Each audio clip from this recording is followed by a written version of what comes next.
2,21,000 લઈ 10 દિવસમાં ભાગેલી લૂંટેરી દુલ્હન પકડાઈ. આઘાતથી યુવાનનું હાર્ટ એટેકથી મોત થયું હતું.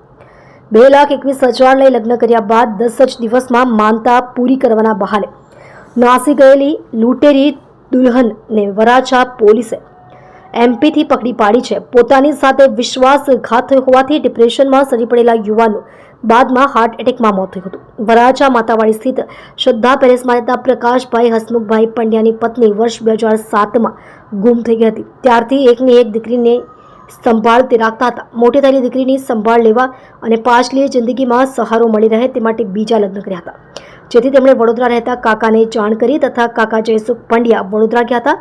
અહીં તેમને સીમા પટેલ નામની મહિલાને મુસ્કાન મરાવી નામની યુવતી બતાવી હતી. મુસ્કાનના કોઈ સંબંધી નહીં હોવાનું અને પોતે જ તેને મોટી કરી હોય લગ્ન માટે 2,21,000માં લગ્ન નક્કી કર્યા હતા.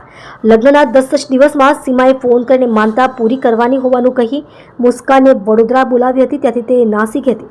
આ અંગે વરાછા પોલીસે ગુનો નોંધી તપાસ આદરી હતી. દરમિયાન વરાછા પોલીસ સબ ઇન્સ્પેક્ટર એજી પરમારને બાતમી મળી હતી કે નાગપુરથી લૂંટેલી દુલ્હન મુસ્કાન અમદાવાદ વકીલને મળવા માટે જઈ રહી છે. પોલીસે વોચ ગોઠવી સુરતમાંથી લૂંટેલી દુલ્હન મુસ્કાન પ્રમોદકુમાર આસાડુ મરાવી રહે શિવાજીનગર કંટ્રોલ વાડી નમુસ્કા મૂળ મધ્યપ્રદેશ તેને ઝડપી પાડી છે. તમે જોઈ રહ્યા છો માયાનગરી ન્યૂઝ ચેનલ દીપક ગુપ્તાની સાથે.